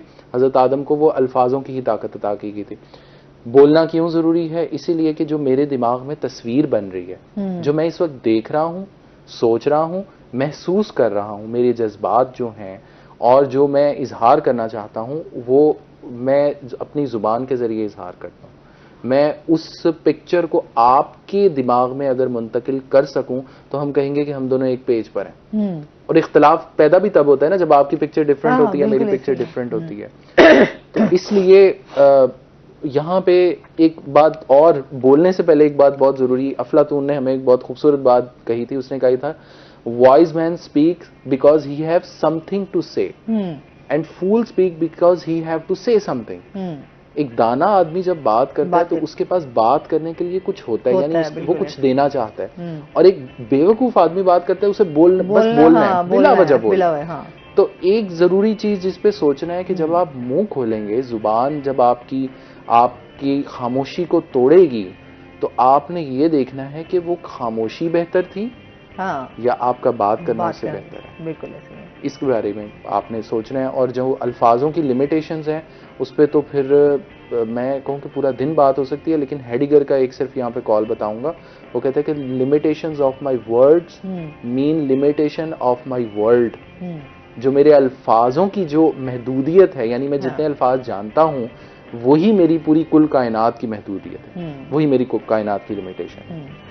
अच्छा, वही बात आ जाती है ना कि अभी हमारे यहाँ जो हम मोस्टली देख रहे हैं, लोगों में जो है वो खुद एतमादी कम होती जा रही है। अच्छा, अपने ऊपर भरोसा नहीं होता, मतलब हम बहुत ज्यादा कंफ्यूज उसमें चले गए हैं कि हमारे बच्चे हैं तो वो कंफ्यूजन का शिकार हैं कि अच्छा आगे क्या करना है, फ्यूचर को लेके बहुत ज्यादा अपसेट हो जाते हैं। करंट जो आपका प्रेजेंट चल रहा है उसमें बहुत सारे आप हालात में झगड़े हुए होते हैं, बंदे को नहीं समझ आ रहा होता कि करना क्या है।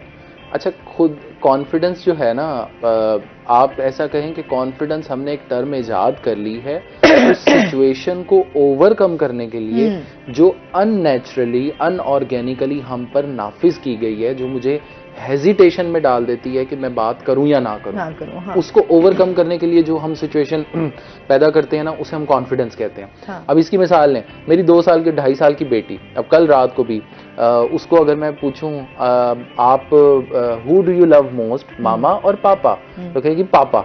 तो मामा कहेंगे नहीं, नो मामा, तो वो आगे से झिड़केगी नो पापा। हाँ। यहाँ पे एक समझने वाली बात है, 2.5 साल की बच्ची में विल पावर पैदा हो गई है कि वो अपनी बात पर कायम रह सकती है कि मैंने ये जो कहा है वो सही है।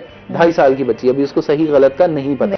अब वो बगैर किसी की हिचकिचाहट के, यानी बगैर किसी की फीलिंग्स को काउंट किए बगैर और नफा नुकसान देखे बगैर वो अपनी बात करती है फुल कॉन्फिडेंस के साथ। ठीक है, ये इसका मतलब ये कि कॉन्फिडेंस हम में नेचुरली एम्बेडेड होता है। कॉन्फिडेंस हमें लाना नहीं पड़ता, जो यूनिवर्सिटीज में हम आमतौर पे सिखाते भी हैं। कॉन्फिडेंस बिल्ड नहीं होता, नेचुरली मौजूद है। कॉन्फिडेंस को दबाया जाता है। अब जैसे जैसे बड़ी होंगे फिर कहीं ये नहीं करना, यूं नहीं करना, उसके सामने आंटी के सामने ऐसे नहीं बोलना था, वहां जाके ऐसे नहीं करना था। वो हम उतनी ज्यादा हेजिटेशंस के फिर हमारा ब्रेन बोलने से पहले, और ये बोलना याद रखिएगा, ये एक स्पॉन्टेनियस पावर है ना, मतलब मैं बात करने से पहले हाँ सोचना जरूरी है, और वो सोचने का एक ताकत होती है कि मेरे ख्यालात कंपोजिट हों। आपने पेपर के ऊपर मिसाल के तौर पे चीजें लिख के रखी हैं, मेरे ब्रेन का जो पेपर है उस पर मैंने सब ख्यालात को कंपोजिट करके रखा हो कि इस टॉपिक से रिलेटेड मेरे पास ये नॉलेज है। लेकिन जब बात करने शुरू करूं तो फिर मुझे ये हिचकिचाहट ना हो कि मैं यहाँ पे कोई ऐसी बात कर दूं कि जिसकी वजह से मेरी अकाउंटेबिलिटी है। तो ये जितनी ज्यादा हमने बस इस चीज को नजरअंदाज करना है। कॉन्फिडेंस के लिए फिर बहुत सारी प्रैक्टिसेस हैं। एक बहुत छोटी सी प्रैक्टिस बता देता हूँ, अगर आप हिचकिचाते हैं बात करने से, बहुत छोटी सी प्रैक्टिस है। किसी पब्लिक प्लेस पे चले जाएं, खास तौर पे कोई ट्रेन स्टेशन या बस स्टेशन वगैरह पे चले जाएं, आप वहां पे खड़े हो जाएं, लोगों को बिला वजह सलाम करें। हर आते जाते बंदे को सलाम करें। ये मैंने प्रैक्टिस शुरू की थी 15 साल पहले। अच्छा। ये मैं बताता हूँ लोगों को, लोग आके 1 महीने बाद बताते हैं हमारे कॉन्फिडेंस बहुत ज्यादा बूस्ट हो। इसके फिर बहुत सारे इम्पैक्ट्स हैं। आप अनजान बंदे को सलाम करने के लिए आपको कॉन्फिडेंस चाहिए, आपको एतमाद जमा करना पड़ता है। अच्छा, होता है ना कि हम अच्छा यार इसको सलाम कैसे करें? एग्जैक्टली। अब आप देखिए, आप 1 घंटा वहां पे खड़े रहे, 1 घंटे में आप कोई 100-150 लोगों को सलाम करेंगे, कितना ज्यादा आपका कॉन्फिडेंस बूस्ट होगा। प्रैक्टिस है ये उसमें से। अच्छा, दूसरे नंबर पे इसके फिर इम्पैक्ट्स बहुत सारे हैं। उन 100 में से मिसाल के तौर पे मुझे जो रिस्पांस मिला, तो 5-7 लोग जवाब भी देते हैं। जवाब तकरीबन सारे लोग देते हैं, रुक के फिर बात करते हैं, जी बेटा क्या हाल है, क्या करते हो सकता है उसमें से आप बड़े कम होते हैं, वैसे होते हैं। एग्जैक्टली। हाँ, अच्छा, इस पे बात करते हैं नाज़रीन, अभी हमने जाना ब्रेक पे, हमारे साथ रहिएगा।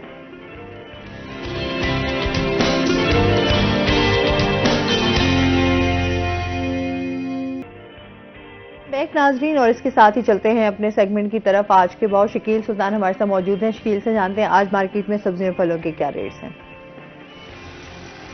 जी, मुल्तान के भाव अभी बढ़े हुए हैं क्योंकि मुल्तान के शहरियों को महंगाई से छुटकारा अभी नहीं मिल पा रहा है। पहले माह रमज़ान में फल महंगे हुए, उसके बाद ईद के मौके पर सब्ज़ मसाला जात भी महंगे हुए, चिकन भी महंगी हुई, लेकिन अभी तक कीमतों में कोई कमी देखने को नहीं मिल रही। बात करें आज के ताज़ा भाव के हवाले से तो सब्जियों में चाइना लहसुन जो है वो 600 रुपये फ़ी किलो के हिसाब से फ़रोख्त हो रहा है। अदरक भी 600 रुपये फ़ी किलो के हिसाब से फ़रोख्त हो रही है, जबकि देसी लहसुन जो है वो 250 से 320 तक भी दस्तियाब है। अदरक में भी अब 3 अक़साम आ चुकी हैं, जिसमें थाईलैंड अदरक भी है, उसमें दोम क्वालिटी भी है और इसके साथ चाइना अदरक भी दस्तियाब है, लेकिन कीमतें जो हैं उसकी दोनों की ही ज़्यादा हैं। इसके साथ अगर हम मौसमी सब्जियों की बात करें, जिसमें भिंडी 320 रुपये फ़ी किलो के हिसाब से फ़रोख्त हो रही है। इससे पहले 400 कीमत थी, 80 रुपये कीमत जो है वो इसकी कम हुई है, जबकि अरबी अभी भी 400 रुपये फ़ी किलो तक फ़रोख्त हो रही है, जबकि कचनार अगर कहीं दस्तियाब है तो वो भी 400 रुपये फ़ी किलो तक मार्केट में फ़रोख्त हो रहा है। इसी साथ सब्ज़ मसाला जात को देखा जाए तो टमाटर सर फहरिस्त है, 200 रुपये फ़ी किलो के हिसाब से फ़रोख्त हो रहा है। टमाटर की कीमत में इजाफा हुआ है और इसके साथ हरी मिर्च 120 रुपये फ़ी किलो में, प्याज 160 से 200 रुपये फ़ी किलो के हिसाब से फ़रोख्त हो रहा है। बारिशों की वजह से भी टमाटर महंगा हुआ है, लेकिन अगले आने वाले दिनों में अगर मौसम क्लियर रहता है तो मौसमी सब्जियों की कीमतों में कमी वाक़ हो सकती है। इसी तरह अगर फलों की बात करें तो फलों में अंगूर 800 से लेकर 1200 रुपये फ़ी किलो तक मार्केट में फ़रोख्त हो रहा है। मुख्तलिफ अक़साम है अंगूर की। इसी के साथ सेब की भी मुख्तलिफ अक़साम है, ईरानी सेब है, गोल्डन सेब भी है, काला कुल्लू सेब है, मुख्तलिफ कीमतें हैं। उसके साथ सरकारी कीमतें अगर सेब की देखें तो कम से कम 108, ज़्यादा से ज़्यादा 300 तक मुकर्रर की गई हैं, और मार्केट के रेट देखे जाएँ तो कम से कम 200, ज़्यादा से ज़्यादा 400 तक भी सेब जो है वो फ़रोख्त हो रहा है। कंधारी अनार 500 रुपये फ़ी किलो तक फ़रोख्त हो रहा है। इसके साथ अगर दीगर फलों की बात करें, जिसमें खरबूजा 200 रुपये फ़ी किलो तक, स्ट्रॉबेरी 150 रुपये फ़ी किलो तक, अमरूद 160 रुपये फ़ी किलो तक। इसके साथ अगर देखा जाए केलों को तो केले काफ़ी महंगे हो चुके हैं, 240 रुपये दर्जन तक पहुंच चुके हैं। इससे पहले केले जो हैं वो 120-160 रुपये फ़ी दर्जन भी मिल रहे थे। तो फलों की क्वालिटी और अक़साम के हवाले से भी कीमतें मुख्तलिफ नज़र आती हैं, लेकिन इन दिनों फलों की कीमतों में इजाफा हुआ है। इसके साथ अगर चिकन की बात करें तो चिकन की कीमत में आज फ़ी किलो पर 5 रुपये का इजाफा हुआ है, 655 से बढ़कर 660 रुपये फ़ी किलो फ़रोख्त होने लगी है। लेकिन मुल्तान में अक्सर मकामात पर देखा जा रहा है, अक्सर मार्केट में देखा जा रहा है कि चिकन 660 की बजाय 700-750 तक भी फ़रोख्त किया जा रहा है। खुद साख्ता दाम जो हैं वो शहरियों को परेशान किए हुए हैं, इस हवाले से शहरी काफ़ी परेशान नज़र आते हैं। उसके साथ अगर अंडे की कीमत की बात की जाए, सरकारी कीमत 232 रुपये दर्जन मुकर्रर की गई है और मार्केट में भी इतनी ही लागू नज़र आती है। लेकिन अशिया खुर्नोश की मार्केट में खुद साख्ता महंगाई का ज़्यादा राज नज़र आता है। इस हवाले से शहरियों का भी हुकूमत से, ज़िला इंतज़ामिया से यही मुतालबा है कि प्राइस कंट्रोल मजिस्ट्रेट जो हैं उनकी जो कमेटियाँ हैं वो फ़ाल की जाएँ, क्रैकडाउन किए जाएँ, ताकि खुद साख्ता महंगाई को कम किया जाए और शहरियों के लिए ये जो रोज़ाना की बुनियाद पर खाने पीने की बुनियादी अशिया है ये ख़रीदना आसान हो सके, क्योंकि इस वक्त महंगाई ने इन्हें ख़रीदना काफ़ी मुश्किल कर दिया है। जी, बहुत शुक्रिया आपका। और इसके साथ ही हम बात कर रहे थे जिस तरीके से कॉन्फिडेंस के हवाले से, उसी तरीके से जो है स्पोर्ट्स की भी बात हो रही है। अच्छा, इस टाइम आप क्या समझते हैं जो खिलाड़ी शामिल किए गए हैं टीम में, क्या सूरत हाल रहेगी? देखिए, मैं क्या तो आया ये फैसला दुरुस्त है या गलत? देखिए, मैं तो इस चीज़ के सख्त खिलाफ हूँ। नंबर एक के अब 75 सालों बाद हमें कम से कम एक रेड लाइन ड्रॉ कर लेनी चाहिए कि क्या गलत है और क्या सही है, और उसके दरमियान में नहीं रहना चाहिए। देखें, जिन लोगों ने जैसे कि मुल्क की बदनामी का बाइस बनते हैं ना जो लोग, उनके लिए तो बिल्कुल ख़त्म हो जानी चाहिए चीज़। लेकिन हमारा मुल्क जो है वो आगे जाना ही नहीं चाह रहा। एक जिसको कहता हूँ ना, गलत रीत है यहाँ पे जो बना दी गई है कि एक महकमा है या एक टीम है, उसमें कोई बंदा होगा तो तभी वो चलेगा, नहीं तो नहीं चलेगा, इसको एक्सटेंड कर दो, फलाने महकमे के बंदे को एक्सटेंड कर दो। ऐसा नहीं होता। जो रियासतें हैं वो फिल्ट्रेशन के प्लांट्स एक सिस्टम से गुजर रही होती हैं। हाँ। उसमें हर इंसान को ऐड करना चाहिए। कोई भी इंसान जो है वो ऐसा नहीं है कि जो हमेशा के लिए रहे।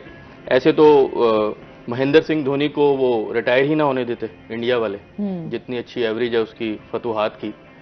उसे कहते हैं कि आपने मरते दम तक ही खेलना है। ऐसा नहीं होता। जो देखें, पीछे 8-10 साल में हमारे पास बॉलर्स बने हैं, एक सिस्टम से निकले ही हैं। बेशक हमारा थका हुआ सिस्टम ही है, लेकिन निकला तो है ना उससे। अब वो रह गया तो जो 10 साल से टीम से बाहर था और रिटायर भी हो चुका था, उसको आपने ऐड उसको कर डाल दिया। दिया फजूल में। अगर उसके बावजूद भी आप हार गए तो क्या करेंगे? ठीक है ना? ठीक है। ये चीज नहीं होती। बहादुरी से किसी भी चीज का जो है उसको फेस करना चाहिए। हार जाएंगे ना, क्या हो जाएगा? कोई ऐसा नुकसान तो नहीं होगा, लेकिन एक जो रियासत है उसकी एक अपनी एक इज्जत होती है। मतलब एक चीज है कि रिटायरमेंट ले चुके हैं रिटायरमेंट लोग, भी, और उसके वो बाद जो फिर इशू था हाँ। जुए का, देखिए फिर आप आसिफ को भी लें, उसको आसिफ जैसा तो जादूगर ही नहीं है आपके पास बॉलर, आप उसको बॉलिंग कोच लगाएं, उसको क्यों जलील किया हुआ इतने सालों से? हाँ। आप उसको भी ले आएं। जब आप माफी तलाफी ही आम कर रहे हैं तो फिर सबके लिए करें।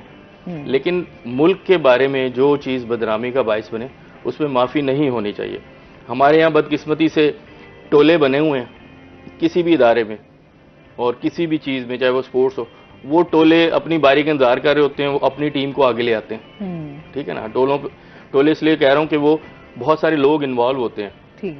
जैसे एक आपने देखा ना, मार्केटिंग की एक मिसाल है कि वो ऊपर से बैठा हुआ इंसान जो है वो सारे नीचे उससे मुस्तफीद हो रहे हैं। तो ये टोले बने हुए, इन्होंने अपने ही बंदे उठा के लाने होते हैं, उनको प्रमोट कर, इनको सिस्टम से ताल्लुक ही नहीं इनका कोई, इनका रियासत से कोई ताल्लुक नहीं।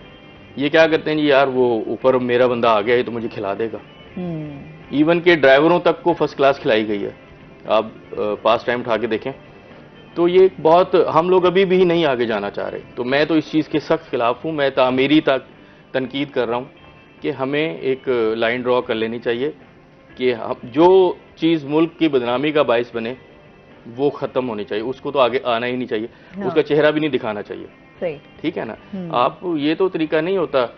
मैं आप क्या आप वर्ल्ड कप जीत जाएंगे ऐसे? बताएं। अच्छा, इसके लिए भी अब देखें ना कि बहुत सारी हम पिछले मैचेस में से उठा के देख लें और उसमें हमें अभी तो इस्लाह हमें करनी चाहिए, और बहुत सारे प्लेयर्स के हवाले से भी देखें तो बहुत सारी चीजें हमारे फ्लॉज का शिकार हैं अभी तक जो बेहतर नहीं हो सकी। कितने मैचेस हम हार गए। बेहतर हम करना नहीं चाहते ना। देखें, बेहतर हम करना नहीं चाहते क्योंकि हमने वही काम किया हुआ है कि मैं आ गया हूँ तो मेरे दोस्त आएंगे नीचे, और मेरे जो लोग मुझे पसंद नापसंद में जब आप चले जाए ना तो फिर आप इंसाफ नहीं कर पाते कभी भी। और प्लेयर्स तो मैं कहती हूँ हमारे यहाँ टैलेंट की कमी नहीं है। अगर आप बिल्कुल भी, हम लोग खेल ही टैलेंट पे रहे। तो फिर जब आप चीजें सामने आती हैं तो वो प्लेयर्स आपके सामने आते हैं जिनको आप अपनी मनपसंद लेकर आए, या फिर आप एक तो पहले ही हमारा स्ट्रक्चर जो है कोई भी हो, चाहे वो क्रिकेट का हो या किसी गेम का भी हो, इवन के इदारों का भी हो, स्ट्रक्चर बिल्कुल ही बहुत खोखला स्ट्रक्चर है। और उसमें भी जो थोड़ी बहुत जान बची है, यानी कि वो वेंटिलेटर पे ऑलरेडी, आप उसमें से भी डंडियां मार रहे हैं, तो वो मुझे बताएं आप क्या कर रहे हैं? बिल्कुल। तो आप समझते हैं इसमें अगर ये जो जितने भी प्लेयर्स हैं, न्यूजीलैंड का जो मैच होगा वो बड़ा टफ टाइम देगी पाकिस्तान टीम? या देखें, मेरा मुल्क है, मैं तो मुल्क की मोहब्बत का मारा हुआ हूँ, हमें तो वहीं फिर मरना पड़ता है कि भाई हमारा मुल्क है, जीते। ठीक है ना? हमारे मुल्क में तो लोग ये भी नहीं सुन सकते कि भाई हमारा मुल्क हार जाए। जाहिर सी बात है। हम इतनी तैयारी करते हैं, फिर ये भी नहीं होता। फिर हमें तो अवाम को जो है वो कूल डाउन करने के लिए गाने बनाने पड़ते हैं कि जी तुम जीतो या हारो सनम, हम जो भी है या हारो सनम, तो वो हमें तुमसे प्यार है, इस तरह के गाने बनाते हैं ताकि अवाम का जो है वो गुस्सा ठंडा हो। तो ये अच्छा, हार जीत जो है वो तो गेम का हिस्सा ही है, लेकिन हाँ जाहिर सी बात है उसको आप बेहतर डिलीवर करें, परफॉर्मेंस अपनी बेहतर करें ताकि अवाम भी जो है वो उस चीज को एक्सेप्ट कर सके। हाँ, इतना हौसला तो फिर अवाम में भी हो कि जो हारना जानता है ना, है अगर इतना भी अच्छा डिलीवर किया और हार भी गए तो कोई मसला नहीं है। जो हार एक्सेप्ट कर सकता है ना इंसान, वो दुनिया का सबसे अच्छा इंसान होता है। बिल्कुल ऐसे। ठीक है ना? वही अपने अंदर अपने जो फ्लॉज को दूर कर सकता है। अब हम लोग अपनी इगोइस्टिक एक नेचर में ऐसे हैं कि जी हमने हारना ही नहीं है। भाई कैसे नहीं हारना? फिर आप ऐसी टीम बनाए ना। हाँ। एलियंस को बुला लें फिर जो हारे ही ना किसी से। ठीक है? अब आप देखें, ऑस्ट्रेलिया की बेस्ट टीम है, सबसे one of the best team, सबसे ज्यादा वर्ल्ड कप जीती है, लेकिन अनफॉर्चुनेटली वो 20 का वर्ल्ड कप एक भी नहीं जीती। ठीक है ना? लेकिन उन्होंने ये तो नहीं किया कि वो स्टीव वॉ को और मार्क वॉ को दोबारा ले आए हों कि यार आओ दोबारा से। मैं तो उनका जो आखिरी मैच है वो वर्ल्ड कप का भूल ही नहीं सकती कि क्या उन्होंने प्लानिंग्स की और किस तरीके से उन्होंने खेला। तो ये एक गेम है, आप ये आपके सिस्टम को बेहतर करने का मौका देती है आपको। आप कभी भी ऐसा नहीं होता कि सब मैच आप जीतते रहें। मैं कई दफ़ा आपके टीवी पे भी बताता हूँ कि जो अरबों रुपए लगाते हैं ना इंडिया अपनी टीम पे, तो हम करोड़ों रुपए लगाते हैं लेकिन हम उन्हें हरा देते हैं, ठीक है ना। तो क्या वो छोड़ देते हैं क्रिकेट?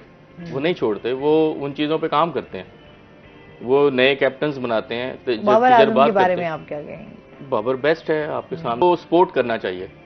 10 खिलाड़ी हैं ना, वो अपने कैप्टन को सपोर्ट करें, क्योंकि आप देखें जीतते हैं या हारते हैं तो कैप्टन का ही कसूर होता है।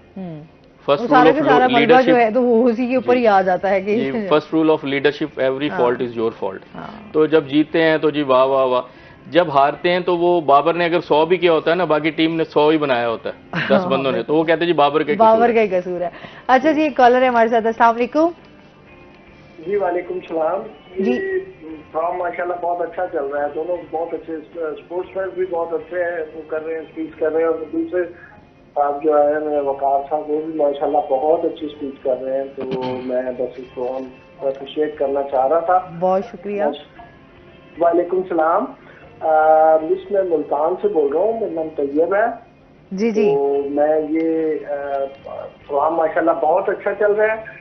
तो ये दोनों जो साहबान बैठे हैं बहुत अच्छी स्पीच कर रहे हैं, ये स्पोर्ट्समैन साहब भी बहुत अच्छी स्पीच कर रहे हैं। बहुत शुक्रिया जी, बहुत शुक्रिया। स्पीकर जो बैठे हैं वो माशाल्लाह वो भी बहुत अच्छी, तो मैं बस अप्रिशिएट करना चाह रहा था और मैंने कुछ कहना नहीं है। अच्छा। माशाल्लाह बस आपका प्रोग्राम बहुत अच्छा जा रहा है। बहुत शुक्रिया जी, बहुत शुक्रिया। अच्छा जी, जिस तरह से मैच की बात हो रही है, अभी हम जो है वकार से भी बात करेंगे, लेकिन नाज़रीन अभी हमने जाना ब्रेक पे, हमारे साथ रहिएगा।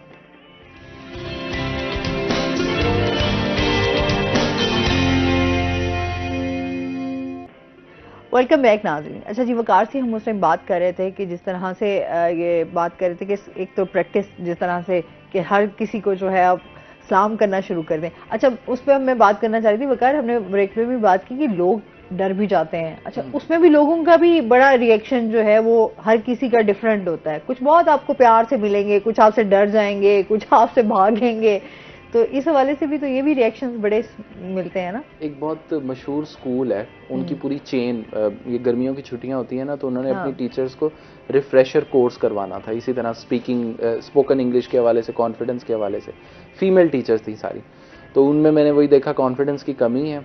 तो मैंने उन्हें कहा कि आपने ना जाना है, कल की असाइनमेंट ये है, रोज़ की असाइनमेंट्स होती थी कि कल आपने ना जाना है आज घर जाके, और आपने ना किसी शॉपिंग मॉल में जाना है और वहाँ पे आपने उल्टा काम करना है। उल्टा काम मिसाल के तौर पे कि किसी शूज़ के ब्रांड में चले जाना है और वहाँ पे आपने पूछना है भाई दही है, ठीक है। वहाँ किसी कपड़ों के ब्रांड में चले, क्लॉथिंग ब्रांड में गुल अहमद वगैरह, और वहाँ पे जाके पूछना भाई सब्जी मिलेगी कैसे किलो, ठीक है। वो अब उल्टे काम का मतलब ये कि वो आपको कॉन्फिडेंस चाहिए, आपको एक साथ जहन में ये भी हो रहा था कि कंसिक्वेंसेज अगर कोई भुगत, वो कहते हैं यार ये पागल है।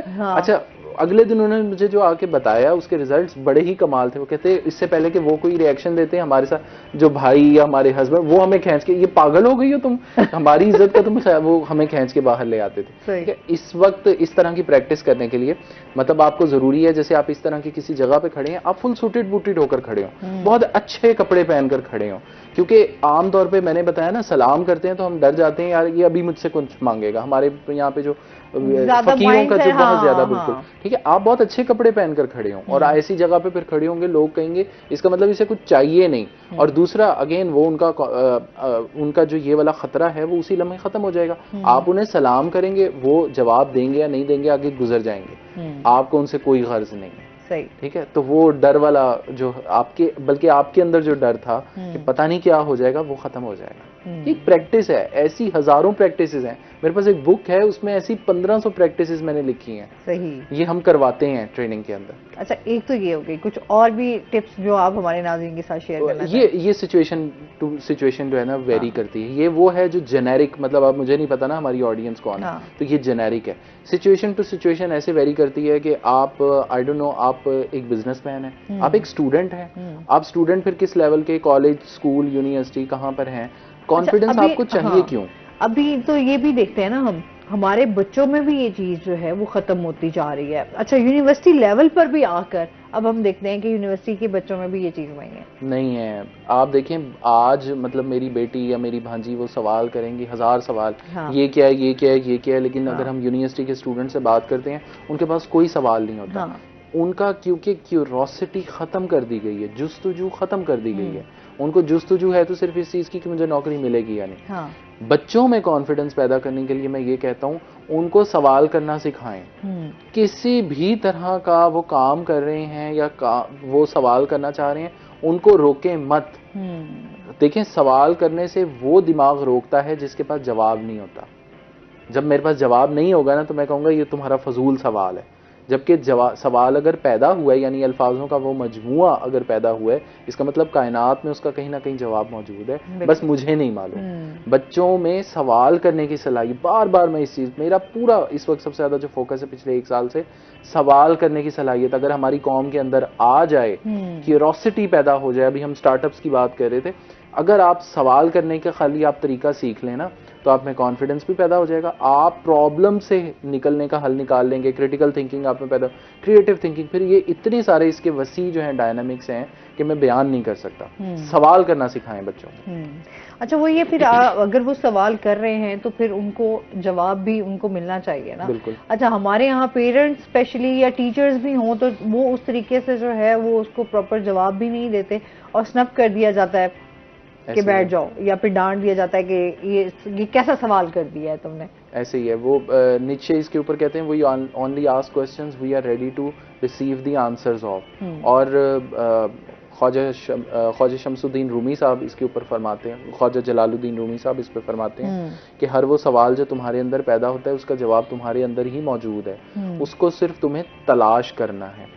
अब अगर मैं आपसे कोई सवाल, बहुत सारे सवाल हैं, मिसाल के तौर पे एक बहुत ही आसान सा सवाल मैं लोगों से पूछता हूँ कि आप ये साबित करें कि मैं मौजूद हूँ। आप अपने आप को तो साबित कर सकती हैं ना, ठीक है। या मैं एक सवाल करता हूँ, आपने आज तक अपना चेहरा नहीं देखा।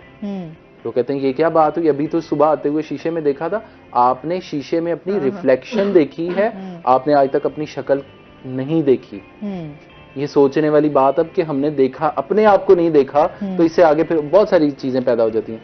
अब इस पे क्या होती है, सवाल करने पे 2 चीजें पैदा होती हैं। एक सबसे पहले होती है या तो क्यूरोसिटी पैदा होती है, और अगर आपके पास उस क्यूरोसिटी को जस्टिफाई करने के जराए मौजूद हों, या कोई उस्ताद मौजूद हो, या कोई ऐसी किताब या कोई ऐसा जरिया मौजूद हो जिससे आप उसे जस्टिफाई करते हैं, तो इंसान की नेचर है कि वो पहले उस तरफ जाएगा। अगर वो मौजूद नहीं है तो फिर दूसरी चीज है कंफ्यूजन पैदा होगी। कंफ्यूजन के बाद कॉन्फिडेंस जो है वो आपका डगमगाने लग जाएगा कि मुझे तो पता ही नहीं है। और फिर उससे बचने का आसान तरीन जो हल होता है वो ये कि हम उसके इग्नोरेंस में जाना शुरू। जहालत की इंग्लिश क्या है, इग्नोरेंस। इग्नोरेंस का मतलब होता है नजरअंदाज करना। हम नजरअंदाज करना अपनी फीलिंग्स को, अपने सवालों को। इस पे जेन पॉल सार्त्रे बहुत खूबसूरत बात लिखता है। वो कहता है कि जब आप कोई सवाल करते हैं तो सबसे पहला सवाल करने से पहले सवाल ये है, सवाल पूछ कौन रहा है और सवाल कर किससे रहे हैं। और ये आसान तरीका उसके उन्होंने फिर पूरी किताब उसमें बीइंग एंड नथिंगनेस में ये बताया। कहते हैं आप ऐसे अज्यूम करें, और ये प्रैक्टिस है, इसको आप लोग कर सकते हैं। जब आप खुद अपने साथ बैठें और आप प्लीज दिन में कुछ वक्त निकालें, हम लोग अपने आप से बात नहीं करते।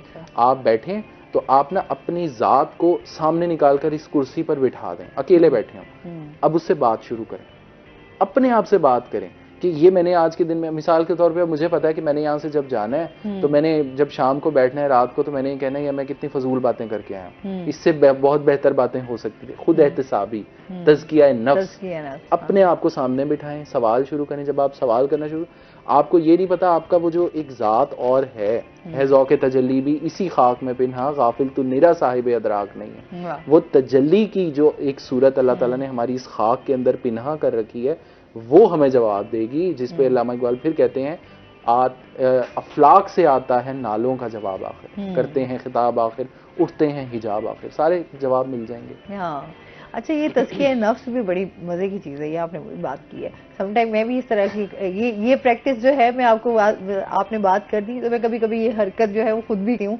इससे होता है कि आपको पता चलता है कि आपने अपने अंदर किस तरह से जो है बेहतरी ला सकते हैं। अच्छा, इससे क्या बेहतर किया जा सकता है, या लोगों के साथ आपका एक जो रवैया है वो क्या है, लोग आपके साथ किस तरह से पेश आ रहे हैं, तो वो आप उसी तरीके से फिर लोगों को डील करना भी जानते हैं और आपको पता भी चलता है बोलने की सलाहियत। क्योंकि हम कम्युनिकेशन की बात करें तो कम्युनिकेशन के दर्जे हैं ना, उसमें सबसे पहला दर्जा इंट्रा कम्युनिकेशन है, यानी मेरे अंदर की आपस में, मेरे जो सेल्फ है उसकी आपस में बात, फिर इंटर कम्युनिकेशन यानी आपकी और मेरी बात, उसके फिर और दर्जे हैं। हाँ, बिल्कुल ऐसे ही है। अच्छा जी, इसके साथ ही नाज़रीन अभी हमने ब्रेक पे भी जाना है, जब हम ब्रेक से वापस आएंगे तो मजीद जो है वो बातचीत का सिलसिला आगे बढ़ाएंगे।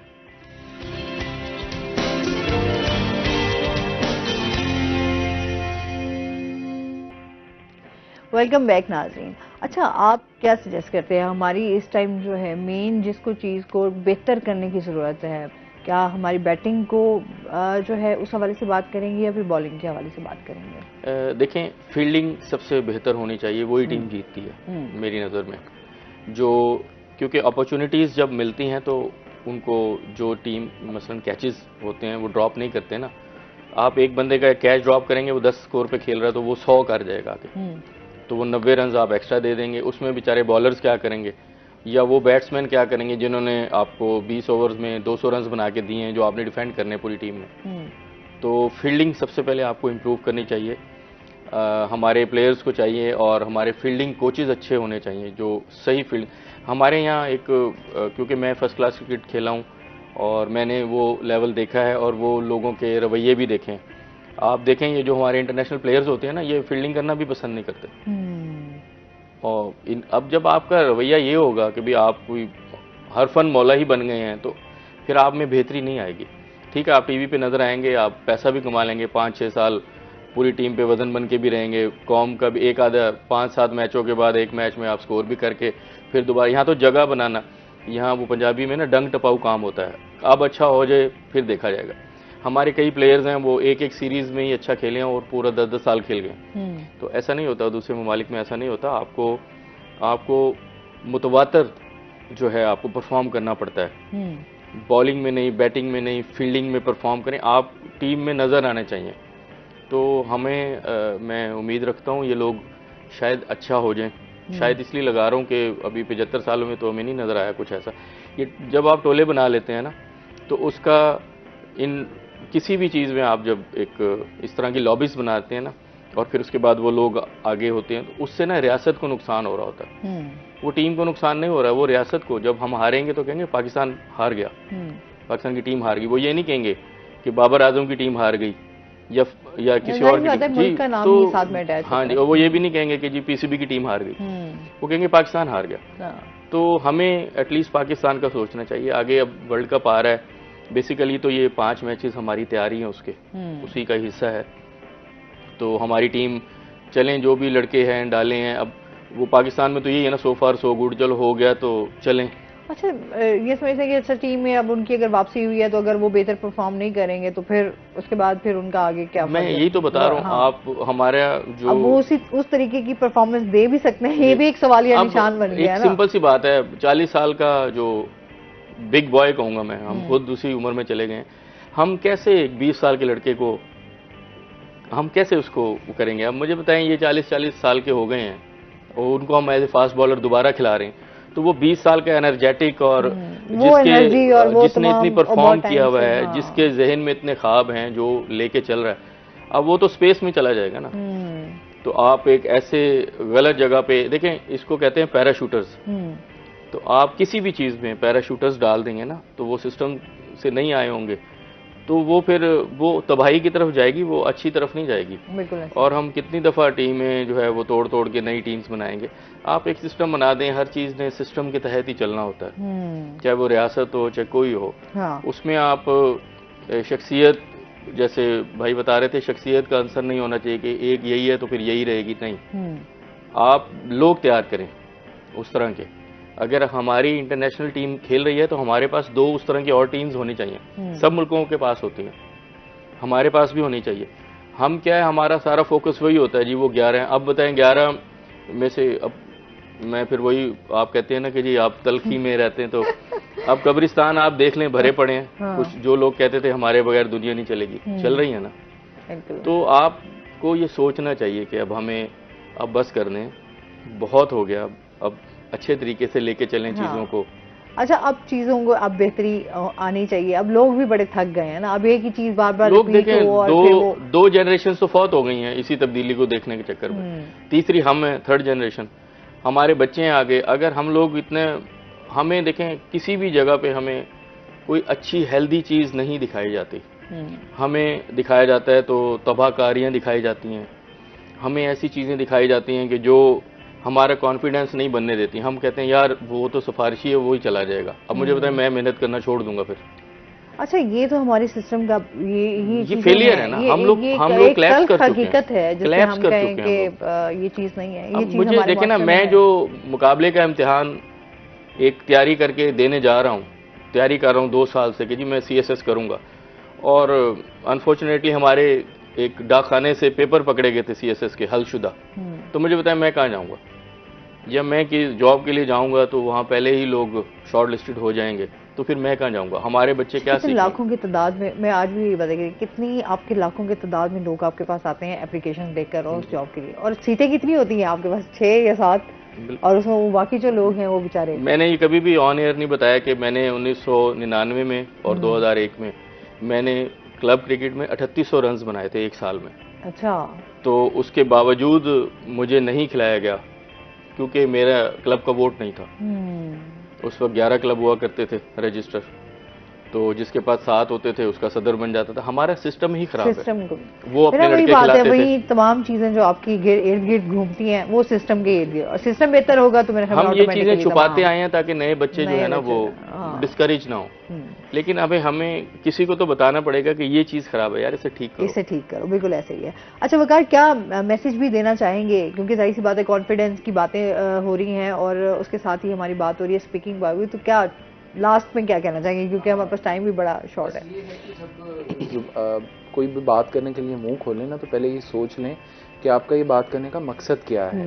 मतलब आप क्या इससे अपनी काबिलियत झाड़ना चाहते हैं, क्या आप दुनिया को इम्प्रेस करना चाहते हैं, मतलब आप इससे खुद नुमाई, अभी जितनी बातें हो रही है ना वो यही है कि इंसान को सूरत यासीन में अल्लाह ताला ने लिखा है ना, शैतान ने तुम में से बहुत सौ को बहका दिया।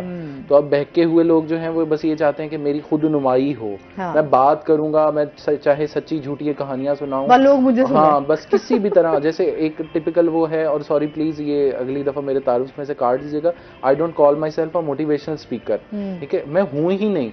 सच्ची झूठी कहानियां वो लोग सुनाते हैं। तो इस बारे में कुरान करीम फरमाता है कि ए ईमान वालों, तुम वो बात क्यों कहते हो जो करते नहीं, तुम जो करते नहीं उसका कहना अल्लाह को सख्त नापसंद है। तो बस ये सोच लीजिएगा आप कि जब आप कोई बात करने लगे तो उसका मकसद क्या है, परसू किसको करते हैं। और बात करने वाले तो फिर अल्लामा इकबाल ने ये तक लिखा था, उन्होंने कहा था खुदा अगर दिले फितरत शनास दे तुझको, सकूते लाला और गुल से कलाम पैदा कर। कुरान कहता है ना ये तस्बीह कर रहे हैं, तो ये तस्बीह मुझे क्यों नहीं सुनाई दे रही, मैं भी इनके साथ मिलकर तस्बीह करूंगा, ये सब चीजें मेरी गवाह बन जाएंगी।